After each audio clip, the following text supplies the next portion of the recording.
Just before we dive back into the episode, I wanted to quickly share something that might interest you, especially if today's conversation has got you thinking about your own sustainability work.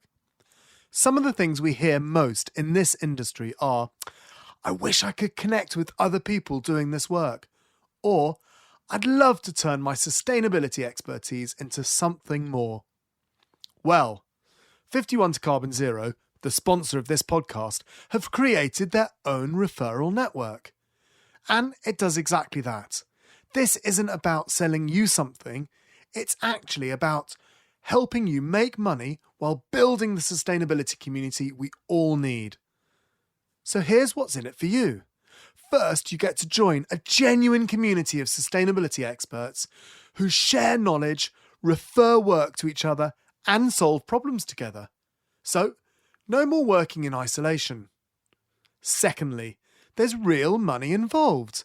There's 10% plus commission on software referrals. We're talking about projects that go from 30 grand up to 100 grand. Plus, you'll be able to boost your presence by taking part in our fireside chats. I've actually got an email in front of me from Louise Stevens, one of the ambassadors, and it says that all her clients are genuinely happy because she's got a great partner and her clients love them. But here's the bigger picture. You'll be helping accelerate the sustainability transition that we all desperately need. Every referral, every connection, every collaboration moves us closer to the world we're all working towards.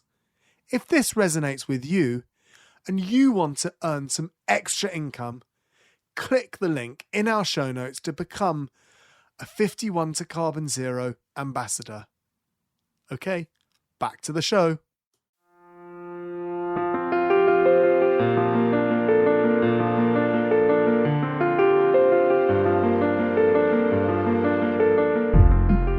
Hi, and welcome to Sustainability Solved, the Sustainable Business Podcast. I'm Will Richardson, and I'm the founder and CEO of Green Element Group, incorporating Green Element, Compare Your Footprint, and of course, Sustainability Solved.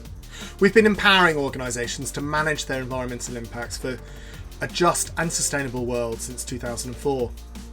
Two of the most pressing concerns of our generation are housing and the climate crisis. And in the UK in particular, our housing stock is in desperate need of modernisation and improved insulation. But this problem isn't limited to the UK. We need affordable housing that is better for the environment and more affordable to run.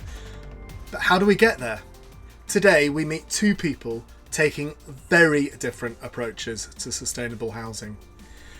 Gish is from Aro Homes, who are a US startup looking to replace existing dilapidated housing stock with new energy-efficient homes built off-site to Passivhaus Standards. Marion Baeli is an architect, author and board director of UK Passivhaus Trust. She has written about residential retrofits, and as a partner of Studio PDP, she worked on Princedale Road, the first Victorian residential retrofit in the UK to be certified in the Passivhaus Standard. And for our international listeners, Victorian houses were built around about the early 1900s. Is that right, Marion? Even before. Even before. Okay, cool.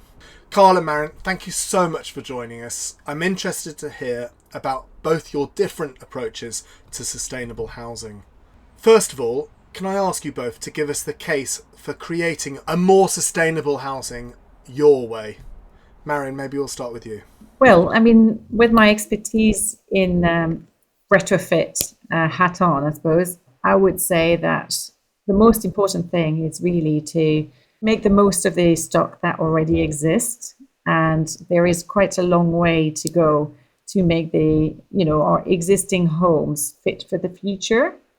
So this is obviously where I would start, in short. Carl. Yeah, I'm afraid I may not jump right into the controversial side because I think both are necessary. At least in the United States, there's housing stock that wasn't built 100 years ago, but it was built 60, 50 years ago, and it's just not very good housing stock. And the cost of retrofitting would be probably greater to do it well than it would be to start from scratch. So from my perspective, both are appropriate in different circumstances. Marion, can you tell us why you think retrofitting is important?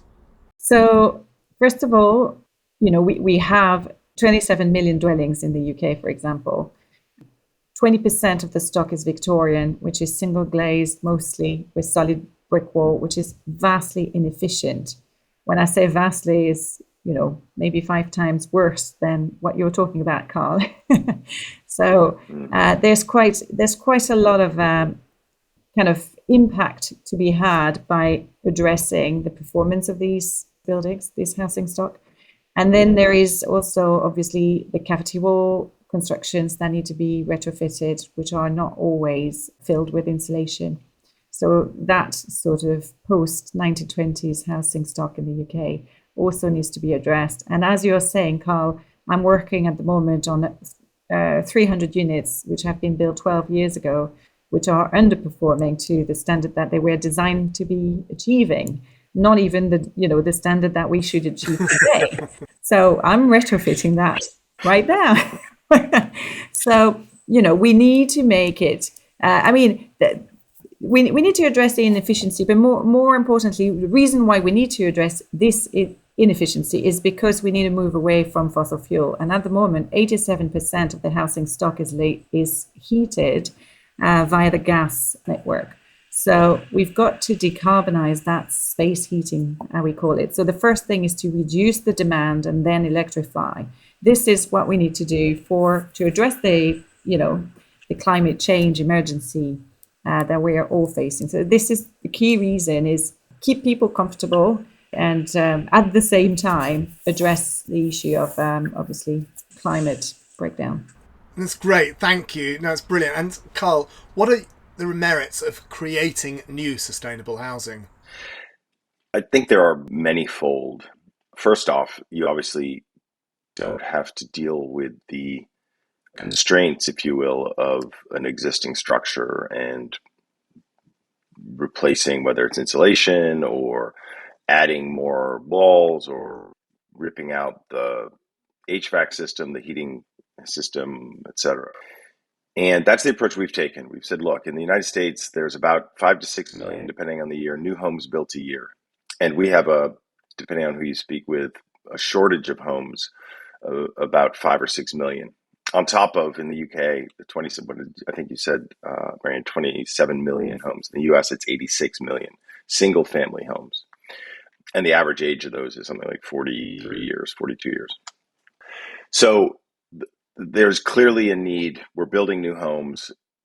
I would posit that the new homes we're building should be as environmentally sound as they can be. That 23% of global carbon emissions come from single family homes was a data point that I wasn't aware of until I started getting involved in this business a few years ago. And it sort of blew my mind, frankly, because I would never have put single family homes. If you'd given me hey, stack rank the things that are messing up the environment and creating the most pollution, I wouldn't have put single family homes. It just we don't think about it that way. At least I don't. And so the scale of the problem is just massive and not super visible, because these things are just houses that we drive by every day and we don't see the emissions coming out of them. In the US, still new homes, about only less than half are being built with heat pumps, which is vastly more efficient.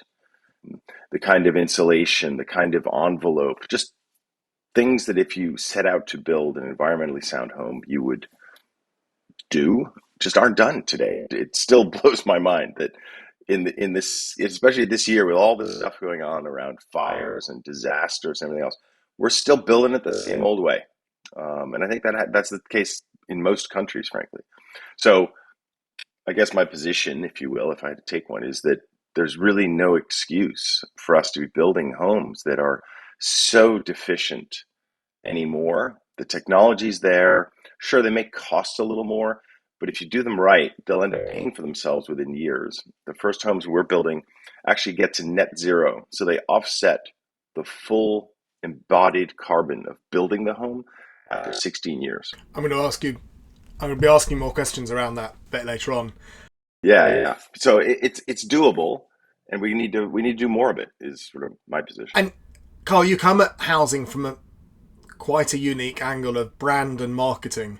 Can you tell us how or why you moved from working for names like Dyson and Amazon to then into building homes? So my background, my passion is really about building products. I actually started my career at Unilever, which is was an Anglo-Dutch company, and building things that touch people's lives.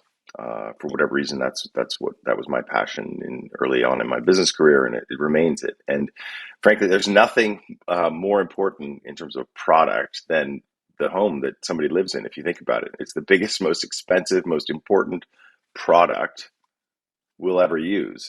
And I would argue, based on my experience working for people like James Dyson and Unilever and Amazon, that the thoughtfulness, the design deliberateness that goes into building homes is inferior to anything we do in any other product we buy. And it's kind of silly thinking about it that way. Brilliant. And Marion, your path to sustainable housing is more linear. You've been the board director of Passivhaus since 2016. But what was it that ignited your interest in greening up our housing stock? Well, I mean, a little bit like Carl, I suppose I started, going to sites in my early career and realizing the poor standard of material installation on site. And, when I had to explain to a contractor that if I could put my arm through two pieces of insulation boards, that wasn't going to be airtight or efficient. And I just thought there must be a better way of building. This is just complete nonsense. And I just didn't really know who had thought a bit more holistically at this topic. So I decided to retrain and go back to university and do a master's degree in sustainable architecture and design. And I came across the Passivhaus Standard during that course. And that was a complete revelation. I was just absolutely blown away by the robustness of the standard. And it just made absolute sense. And then I thought, why would anybody want to build any different? I mean, it's got a method, it's got a software, it's got a quality assurance process. It does what it says on the tin. It's just amazing. It's just, it costs nothing to run. So since then, I did a retrofit of my house to the NFIT Passivhaus Standard, and I've been lobbying for the standard ever since. So this is really what inspired me. I thought it was absolutely fantastic, to be honest with you. I saw it not as something difficult and complicated to do, but something really inspiring and exciting. So here's a question for you both. Do you have to be an architect to build sustainable housing, coming at it from both of your different backgrounds? Well, I would turn the question the other way. It's like, who else would build houses other than people who are in construction industry? I mean, you're talking about self-build builders, or are you talking about? Well, I'm just interested to ask you both because you're both coming at, and interestingly, the passive house angle as well. You're both saying that Passivhaus Standard is very, very good, but then both of you aren't architects. So do you have to be an architect to be building these sustainable houses? Well, I think you need to have a basic knowledge of construction and detailing. I mean, it does demand quite a lot of attention and precision to apply, an efficient building, especially with the airtightness, which is, the warrant of your success to some extent for a very low energy house. So I would say not necessarily an architect, but somebody well trained for sure. I'm going to go one further. Not being an architect, I'm going to say absolutely. There's no way I would go near a drafting table we use Onshape, a 3D model, and we obviously start with sketching to design our home. I don't, let's be very clear, I don't design the home. And I did try to get a little too involved, and my head architect decided to help me understand what my role was. But we have world-class architect building. We haven't named them, but when we do, we say, oh, we know of them, because architects who are the experts in design and building, and one of our positions is that you can build amazingly livable, durable, enjoyable houses and be passive house or better in terms of their environmental and energy efficiency performance. It doesn't have to be a trade-off. Yes, there will be some constraints. There's some things that it's, if you will, it's an equation with lots of variables, and And it's not just completely open, but if you're deliberate, you're working with smart, passionate people, which we are, it sounds like Marion is as well, you can solve these problems. Famously, there's certain people in the US who are talking about building housing on Mars.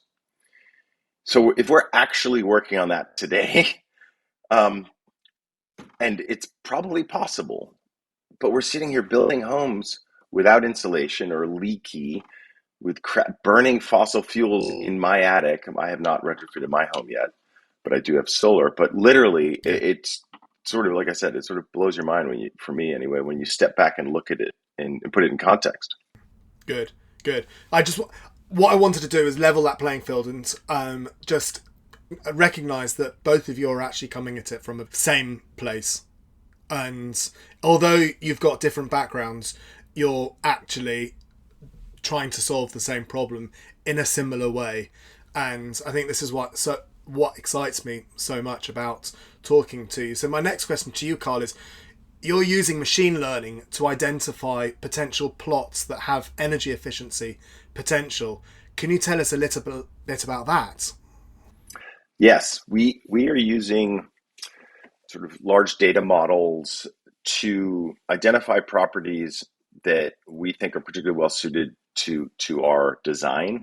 So one of the things that's a little unique about us is we own the process end to end, because we studied the industry, studied everybody who had come before us, what had gone well and what had gone less well, whether that's about automation or the business models or what have you. And one of the things we decided to do was not customization, which is for some people, particularly in the design and architecture space, less interesting, right? Because it's all about a unique design. Well, we found that really you get a massive efficiencies if the design doesn't change every single time. So we have a very common design, but a brilliant design for the first home, and we'll repeat that over and over again. And so what we've done is used data science, data modeling to ingest all the data that we could that's out there. So there's tax assessor data that actually has all those plot lines that show exactly what a small plot in California, its dimensions, its orientation, etc.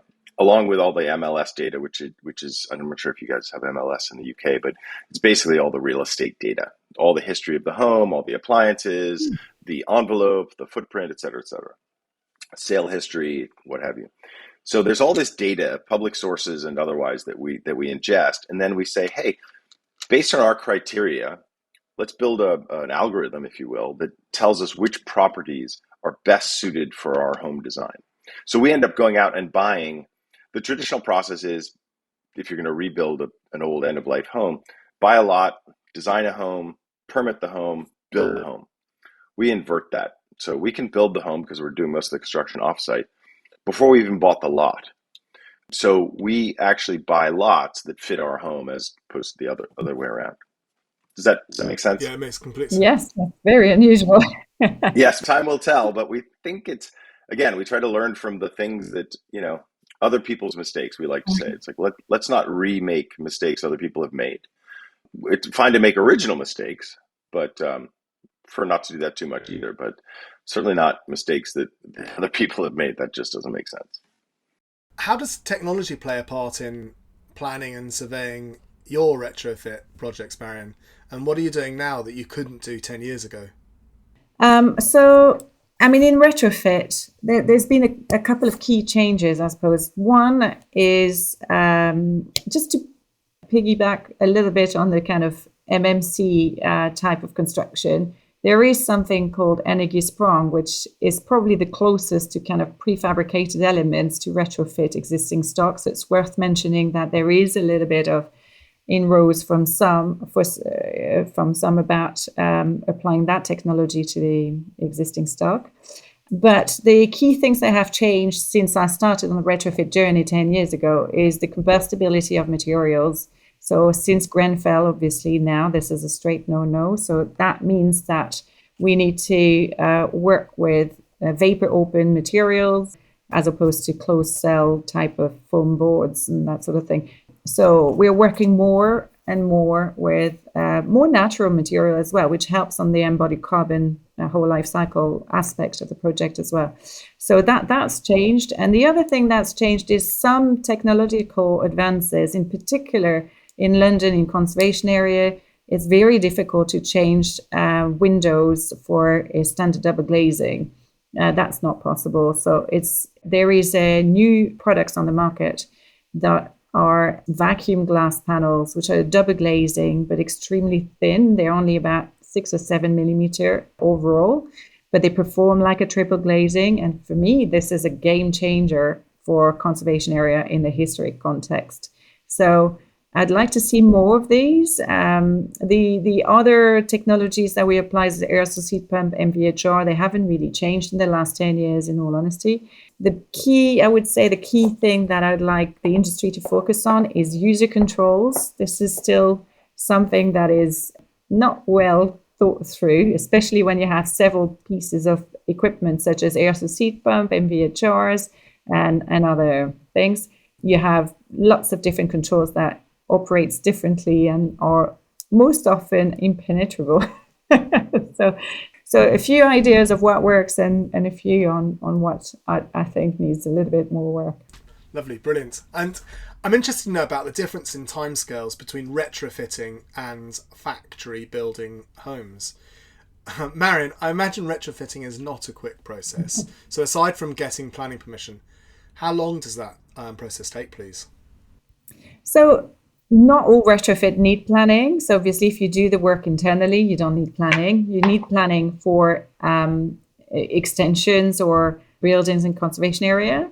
But there's some areas where you can install an external wall insulation without under permitted development. So you don't need planning permission, and changing your windows the same as long as you're not in a conservation area.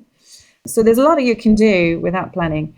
In terms of the length of the retrofit, it's entirely depending on the sort of strategy that the architect or the retrofit coordinator will adopt, and the finances available and the practicalities of the retrofit. So it could be anything and everything. You could replace a window and call it a step-by-step retrofit, and that's a step number one, where you just replace one window. Then a year after, you can afford another one, and then you can afford a ventilation system, and then the insulation, etc. So so it's expandable depending on means and practical aspects and locations and constraints. And Carl?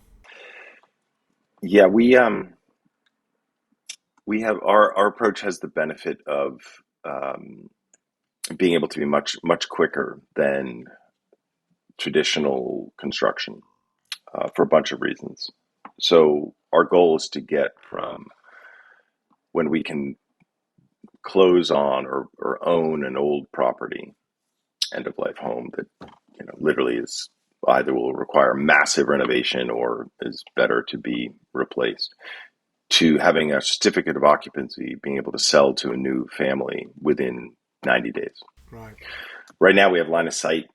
We think our fourth home that we're just about to start building will get to 150 days. And so our goal, longer term, probably take a couple of years to get there, is 90 days. And now I'll be very clear, that's in jurisdictions that do not have a design review.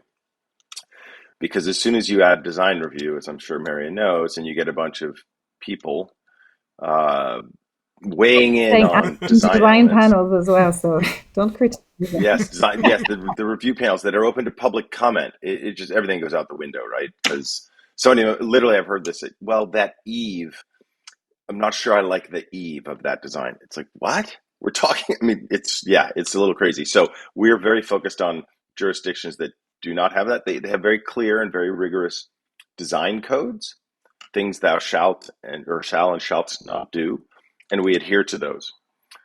But again, though, our design, we start out by saying, hey, what does all that code say? What does all that municipal and design and energy and public works code say? And we actually designed our home to meet those things up front. So we literally, and the other advantage is, so we can it almost sounds like cheating as I'm saying this, but because the home is built off-site as much as we can, it's not subject to local inspection and permitting. it's inspected and permitted at the state level.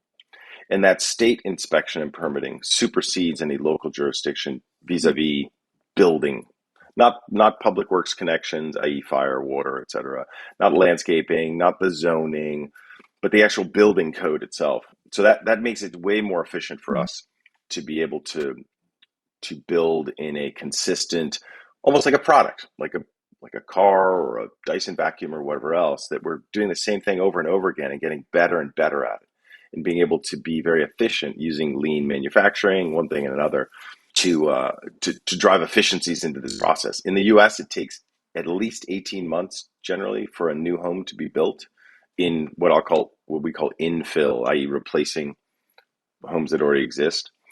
18 months. So if we can get it down to 90, 120 days, that'll be a significant savings. And do you demolish old houses when you find the plots, or are they usually empty? Yes. And we are very, we care about not wasting things. So first thing we do is when we look to buy a house, we say, look, is this house, is it appropriate to replace it? Is it a livable house with a little bit of investment? Could it be made more modernized? And the reality is the market will do that as well. People, there's so much demand here. People decide, I could live in this house. I'm willing to pay X for it. So we're generally looking at homes that really are what we call end of life. Sort of, they're truly dilapidated. They need massive work. And so what we do then is we salvage as much as we can. Things like single pane windows that are 60 years old are not particularly salvageable. They're not useful, and they wouldn't help when they get put into another home. But things like cabinetry and plumbing equipment, and you'd be surprised at what people will reuse. So as much of that, we literally give it away, get salvage crews to come in and take and reuse. And then whatever's left, we will, what we call scraping the lot. So you get a big old bulldozer and run it down. Is that mostly timber construction or solid masonry? It is mostly timber drywall. Unlike the UK, where I know there's a lot of brick and masonry, our buildings are not like that. You're probably looking at New Zealand as well, aren't you? Because you're the same type of houses of New Zealand as well as the US and Australia to a degree as well, I would imagine. We think there are a lot of regions in the world. Right now, we're solely focused on California. Right. We're proving out our model. Right. And then our intent is to expand in the U.S., other regions in the U.S., and then I haven't started thinking about outside the U.S., but we think it's absolutely applicable. Yeah. Well, that's interesting. If you don't mind me making a little point, Will, on the demolition versus rebuild dilemma that we have in the UK. And I don't know if you know, Carl, but there's a huge sort of press commentaries on a particular building in Oxford Street, which is the subject to demolition or not. But the arguments are usually, the embodied carbon that it contains. But because your construction that you're demolishing are made of regenerative material, which timber is, it totally changes the argument of can you demolish or not. So that's an interesting spin. I presume your new constructions are also made of timber or not masonry? Vast majority is timber. We're looking at alternative materials down the road, but because of embodied carbon, timber is obviously a great thing to build with, given its impact. It's a big subject over here. Just before we dive back into the episode, I wanted to quickly share something that might interest you, especially if today's conversation has got you thinking about your own sustainability work. Some of the things we hear most in this industry are, I wish I could connect with other people doing this work, or I'd love to turn my sustainability expertise into something more. Well, Green Element, the sponsor of this podcast, have created their own ambassador network, and it does exactly that. This isn't about selling you something, it's actually about helping you make money while building the sustainability community we all need. So, here's what's in it for you. First, you get to join a genuine community of sustainability experts who share knowledge, refer work to each other, and solve problems together, so no more working in isolation. Secondly, there's real money involved. There's a 10% commission on software referrals and 5% on consultancy work. We're talking about projects that go from £1,000 right up to 100 grand. Plus, you'll be able to boost your presence by taking part in our fireside chats. I've actually got an email in front of me from Louise Stevens, one of the ambassadors, and it says that all her clients are genuinely happy because she's got a great partner and her clients love them. But here's the bigger picture. You'll be helping accelerate the sustainability transition that we desperately need. Every referral, every connection, every collaboration moves us closer to the world we're all working towards. If this resonates with you and you want to earn some extra income, click the link in our show notes to apply to become a Green Element ambassador. Okay, back to the show. Carl, you say the average annual net emissions of Aro Homes is minus 0.3 tonnes. Where did you get this figure from, and how have you come up with this figure when you're still working and building your first one? So we are very deliberate and rigorous about any claims we're making. I personally have I won't say concern, but I feel like there's a lot of noise. Some people call it greenwashing about some of these certifications and how green things are or not. And I'm no expert, to be very clear. And so I need to keep it really simple. And so for me, it's how much embodied carbon is something you build, and that should go all the way up and down the supply chain, right? Let's be honest, if you will, about what actually goes into building a home. And then there's how efficient is the home? What is its envelope? What is its HERS rating? How much ingress or egress of air and the atmosphere? How insulated is it? There's that component. Then there's how much energy is actually used in the home from the systems? And that's going to differ from family to family. Some family take 10-minute hot showers, everybody, all day long, right? And other people don't, right? And so there's some variability there. And so there's the energy usage, which again, you can model, and we do. And then there's the third component, which is, how much energy can you generate based on a PV system and batteries, smart energy management, et cetera. And so when we look at all of those things with a goal of, ultimately, the goal we're trying to do is, how do we start by using as little energy as possible in the home, with systems and envelope insulation? And then, how do we offset the energy that is being used with an efficient PV system and battery storage? Battery storage is important, frankly, because we could claim, we could put a lot of solar panels on the roof and say, oh, look, it generates all this energy. But if we're not actually using that energy at peak hours, which is the dirtiest produced energy in the United States, then we actually wouldn't be doing as much as we could. So long-winded answer to your question, but we use third parties to help us with some of this analysis, the embedded carbon analysis, the LCA analysis, the energy efficiency of the home based on standard measurements. And I'd say, as I mentioned, the first home we build, the latest calculations using the final solar array, the energy system, the expected usage, we're at about 16 years to net zero.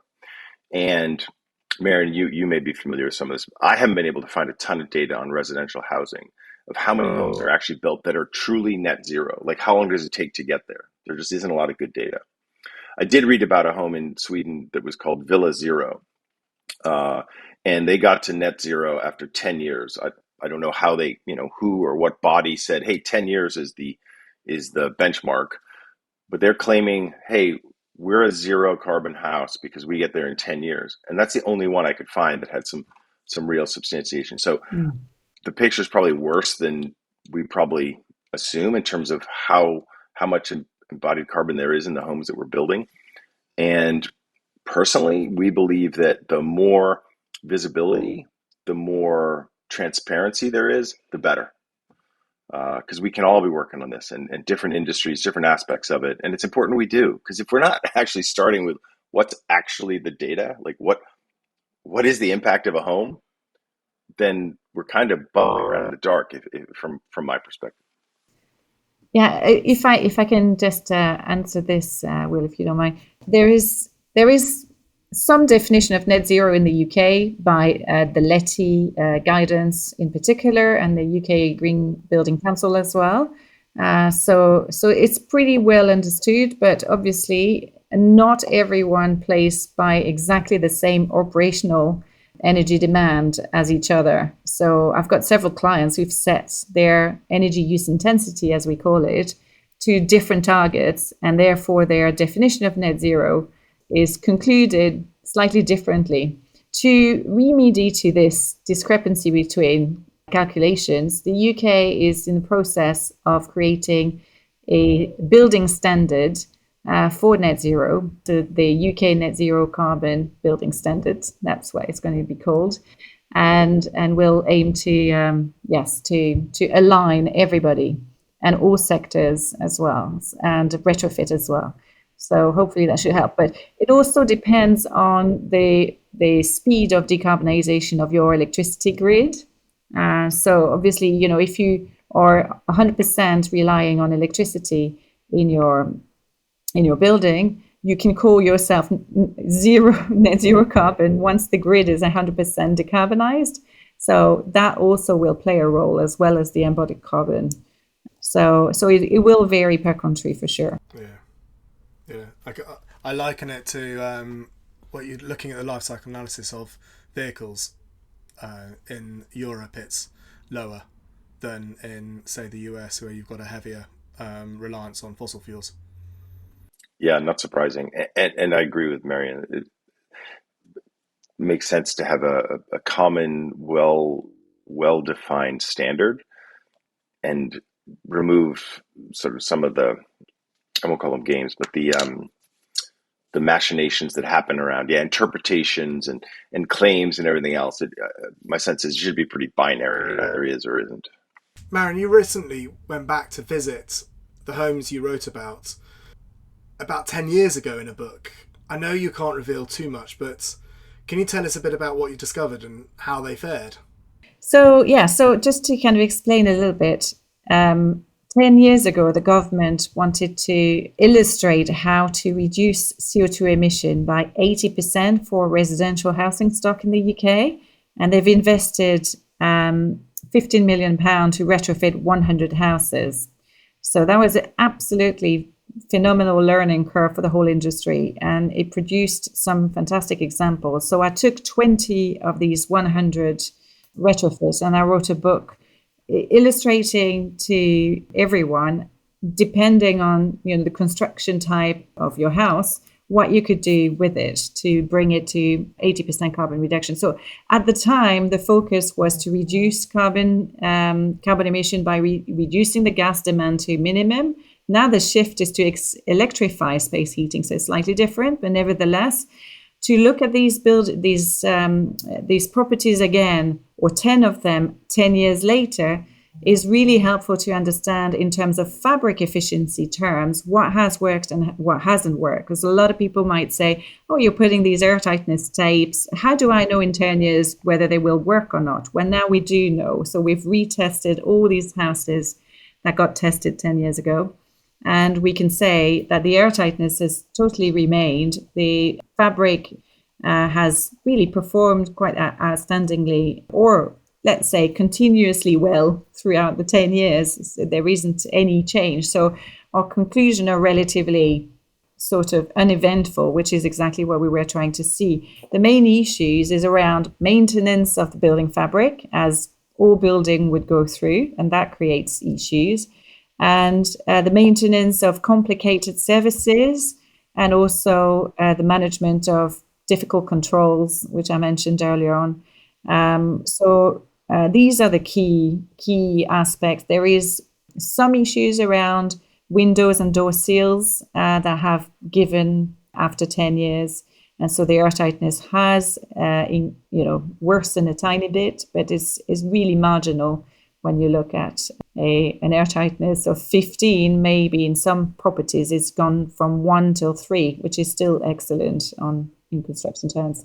So yeah, that's this kind of what we are looking at the moment. But it's really exciting to see, 10 years later, what has happened. That's brilliant. That is really, really good. Sounds really, really encouraging. Yeah. Yeah, it does. And is retrofitting, does it cost way more than what Carl's doing? How does it stack up? If I was listening to this podcast and I was going, I really want to be more environmental, should I retrofit? Or is that a really stupid question, basically? So, again, it really depends on your construction. For example, if you have cavity walls and you already have double glazing, you just need to top up the roof insulation and insulate the cavities if they're not already done. And then, you can change your gas boiler for an SOS heat pump pretty easily. If you have a Victorian building, it's much, much more difficult and therefore much more expensive. So it depends on the nature of your building or your starting point.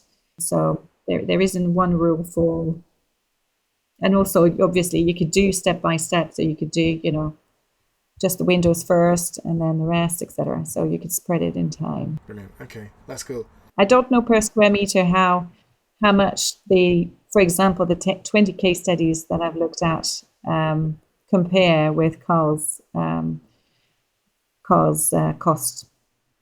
But that would be interesting. Yeah, I was going to say, I 100% agree with what you're saying, Marion, and I think we're facing a similar challenge in the UK, just retrofitting gas boilers, as you call them. We call them furnaces, but gas and oil for heat pumps, which there is incentives to do so.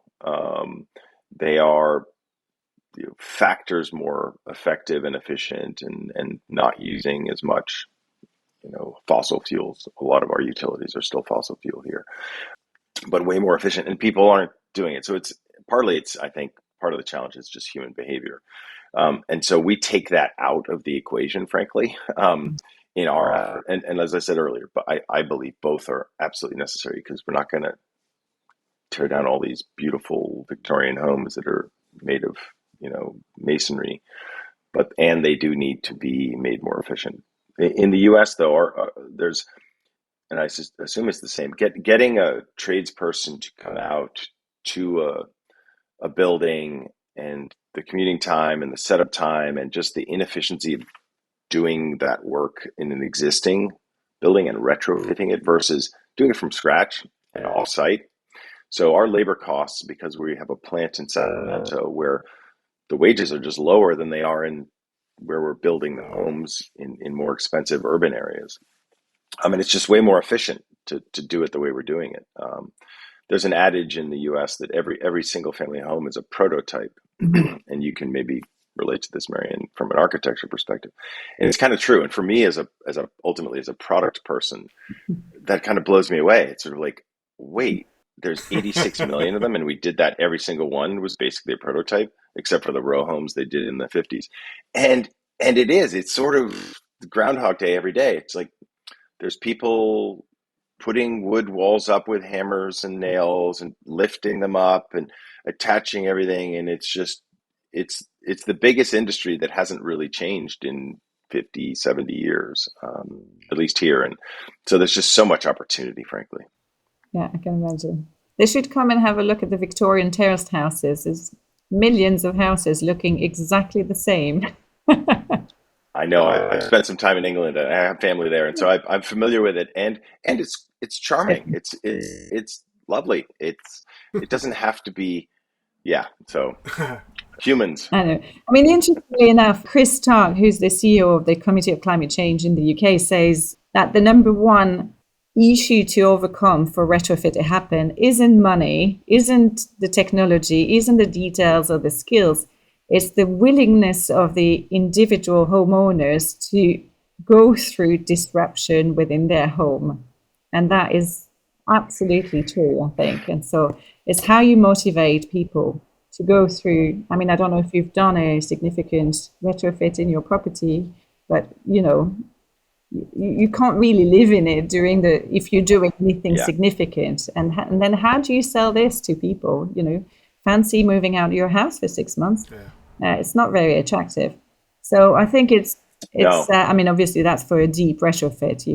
It's not always the case, and I know many people who've lived in their properties the entire retrofit. In fact, out of the book, I think there's maybe a handful where the tenants had to leave outside the property. But the disruption is definitely a key factor that people forget when we're talking about retrofit. How do you make this attractive? Yeah.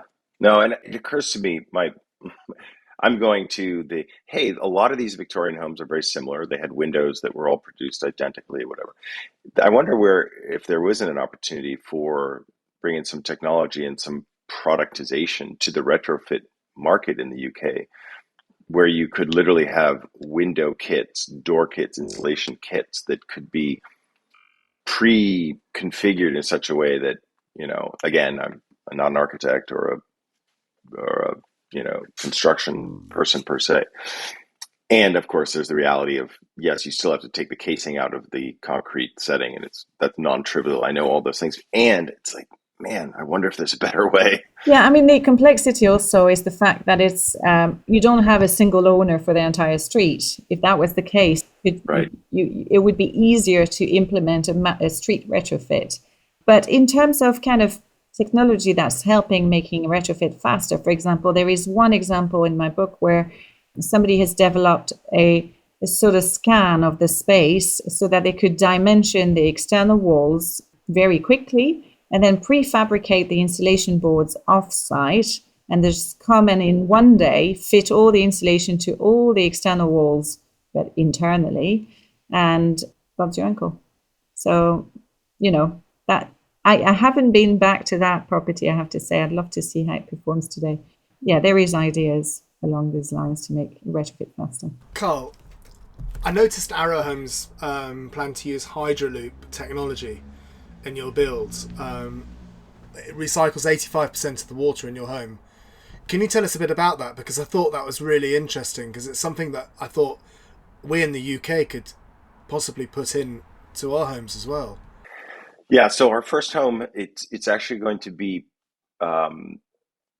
pre-plumbed and wired for the Hydroloop, but it actually won't be in the building. And so that's one of the things we're thinking about doing, is sort of making the homes sort of Hydroloop ready or battery ready, for a couple of reasons. One is it's expensive for us to put all this kit in, not knowing whether the eventual homeowner is going to be willing to pay for it or wants it. But the Hydroloop is really interesting because, as you are probably very aware, California, we've had and continue to have issues with drought and water, and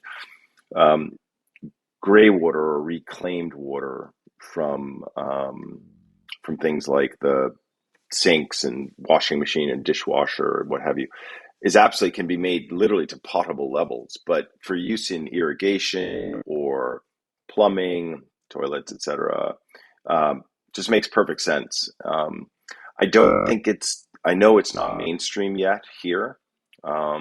People, it's relatively uncommon, right? It's new and it's different. So the adoption curve, we're early on in the adoption curve, and I think it's technology that will over the coming years become sort of the norm, right? Just there's so much water we just waste, literally just down the drain, that is reusable. I live in a property where you potentially could put a Hydroloop in, because it's a bungalow with a cavity underneath. So all the pipes are accessible all the way underneath the whole house. So when we retrofitted the house, it was really interesting to see the builders literally climb down hatches and go underneath the house and do all the wiring and everything, and then come back up again. Yeah, no, that sounds like it would be well suited to it. We have the advantage because we're doing. It's not. We don't really call it modular because it's really more volumetric. We designed a home with great architects and designers and systems engineers to be a very livable, environmentally friendly home, environmentally efficient home. And then we said, okay, how could we build as much of this as we can off-site and then transport it to the eventual location? And so it's a lot of prefab or modular builders today, they sort of have a set of units, if you will, or a set of components that can go together in several different ways. Ours is quite different in that regard. It only goes together in one way, in one very precise way, because we basically disaggregated the home and then put it back together, if you will, on site. Marion, do you think you could use something like Hydroloop in the UK? Or Yeah, I mean, I've heard of a similar system, not called quite like this, for hotels, which are obviously extremely wasteful in water. And there is some systems that are used in showers also for using the heat of the hot water from showers toward as a contribution towards the space heating. Otherwise, you're literally, throwing away hot water in the drains. So there is a few systems. So far, to my experience, the cost has been prohibitive for our clients to actually install it. But it makes sense. And I think, the sense of priorities on water resources is getting, to the front of the agenda more and more. So I think people might think twice, about not putting one in, and they might therefore put one in. So yes, I think that the topic of water is one that hasn't quite. It is obviously it has made its way to the UK regulations, etc. But maybe not to the extent yet as the Hydroloop systems could bring benefits for the house homeowner. But in the future, maybe. You've got a lot of engineers on your team at Aro, and you're trying to refine the process of building a home. Would you like to ultimately export your ideas and processes to more traditional home builders, house builders? Yes, absolutely. We're actually already trying to do that on some of the site work. When we bring the volumetric components of the home to a site, we're still working with very traditional how it's done today. And we are bringing lean manufacturing principles to that work, whether it's how you put in a foundation to how they do the cladding on the side of the house, all the components. And it's really eye-opening to see how inefficient or how much, because lean, I don't know how much you know about lean manufacturing, but it's all about eliminating wasted time, wasted material, non-value added things. And if you actually do time and motion studies, which we've done on some of this work, there's a lot of opportunity. So I'll start with that. And then the other thing I'd say is we're not splitting atoms here, right? What we're doing is we're building single family homes.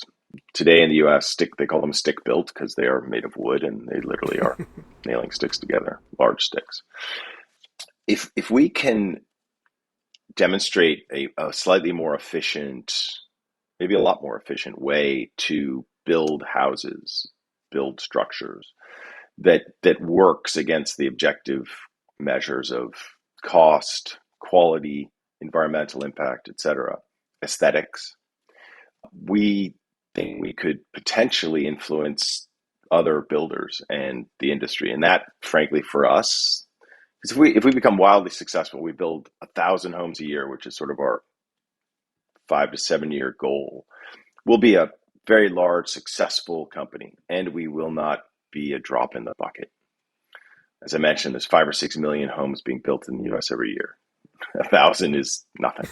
So if we can influence or impact or somehow that other 4.99 million, that would be amazing.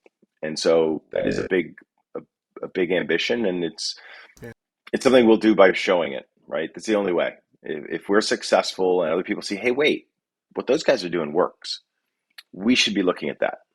Then we'll all, everybody in the company, particularly the engineers, will have a lot of satisfaction if we can help influence that. And I think we see this a lot with our clients at Green Element, where we've got fairly small, say a financial, someone who works in the financial industry, but they are willing to open source the work that we've done with them to show the rest of the industry, this is how you can actually do it. This is about the finance emissions, or in your case it's about the kind of fabric, and I think sustainability has a very good culture with that, where people are very open to, this is how we've done it. Hopefully you'll be able to do it better, and people are willing to be, to have that open conversation with others. Yeah, absolutely. That we 100% agree with that. And again, it goes back to the problem is so big, so universal. The opportunity is so big. It would be well, I don't want to qualify it, but we think the right thing to do is absolutely to be open source and share and learn and collaborate, because there's so much opportunity. And frankly, collaborating, one of the things we're very excited about doing is collaborating with some of the systems, the Schneiders of the world, the Mitsubishis of the world, because one of the things we've seen, at least in the US, is, and this may be true in the UK, developers generally are averse to taking on risk, trying new systems, hydroloops, heat pumps, what have you, because there's risk, and because of just the economics, the market forces, they're not really incented to take that risk on, right? Because it's very hard to get a return on either investment or risk. So if we can collaborate with some of those companies who and partner with their R&Ds as being a willing partner to try new technologies, demonstrate them, and publish the impacts. Again, coming from a product background, that to me is something that could be really interesting. Yeah, absolutely. On collaboration and publication and sharing and open source. Yeah. And I'd agree with you with the more historical staid builders as well. They are quite slow to pick things up, to say the least. Well, they're not incented to do so, right? Well, they're not pushed to by our politics. Politically, exactly right. They're not pushed into it. They're not pushed to politically, and that's actually a crying shame. Yeah. And the market doesn't reward them, really. So why would you? Marion, so you think we're going to see retrofitting become more mainstream? Do you think it's something that homeowners rather than developers might invest in more? Or do you think we need to have that political input, a cash injection from there, etc.? So both. I mean, the thing is, wherever there's a financial opportunity, you'll see people rushing towards it. So for sure, there is a lot more interest in retrofit than there used to be 10 years ago when I started to get interested in it. So yes, there's lots of interest. We need absolutely much more policies and incentives to drive retrofits. There's many countries who are giving a lot more tax credit or other methods to, incentivize people to carry out their retrofits. So we need that to make a big rollout. Yes, we're definitely a long way from, mass retrofitting the country in the next 5 years by 2030, as we should really be doing. So we absolutely need to do it. I mean, Carl referred to the operation of homes to be responsible for about 26 or 28%, I think you said, of a global carbon emission. But altogether, the construction industry, including processes, is responsible for 40%. So as a construction industry as a whole, we have an enormous responsibility. So therefore, anything we build new needs to be made with regenerative material, like Carl's timber houses, and to super low energy, so certified Passivhaus, and all the existing stock needs to be decarbonized. So that's really the mandate that we need to absolutely implement and apply as quickly as possible, with hopefully more policies and interest and people trained. We're also lacking skills a lot, and we need to train trainers who could train trades. What Marion's just said, Carl, does that resonate with you in the US? Is it a similar picture? I won't speak for the US. Or California, then. Although sometimes I would like to. But I will speak for us at Aro Homes, and I 100% agree. And I can appreciate, and despite not being a builder or an architect per se, by whatever trade, that the situation in the UK, particularly with the Victorian homes that are quite solid and quite old, just replacing those is not a viable solution. And so retrofitting is essential. I can totally appreciate that. And I'd say, to the point Mary made, degrees of retrofitting. So in the US, and I believe in the UK, well, I think you have a £5,000 rebate or something for putting in heat pumps. We have the equivalent here in the US, and people aren't doing it. I was just looking at some data the other day that even in new home construction, I think I mentioned, only about 40-something% of new homes are being built with heat pumps. And some of that is geographic, but even in places like California where air-based heat pumps are perfectly appropriate, people are still doing it. Although in California now, government mandates, homes we build are all electric. They have to be. New homes have to be all electric. There's no more gas. And maybe some of that is required.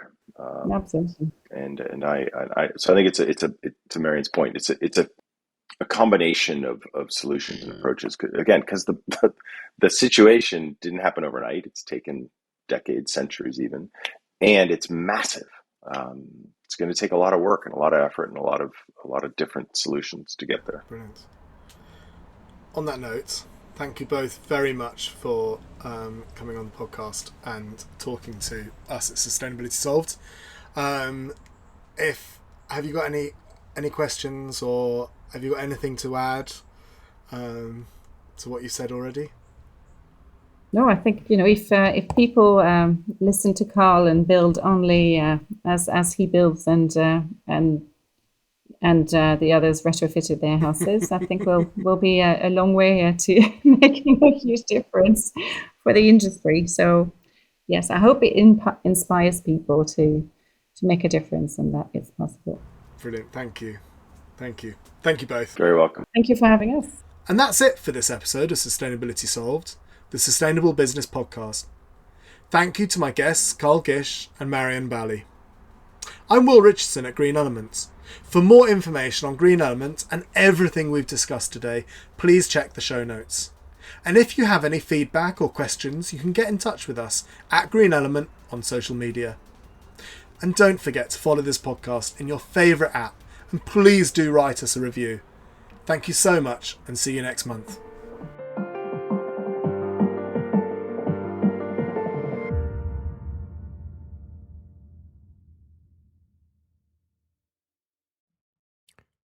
So you really enjoy sustainability and want to be a part of the solution? Come and join our vibrant community now. Book a call and we can talk more.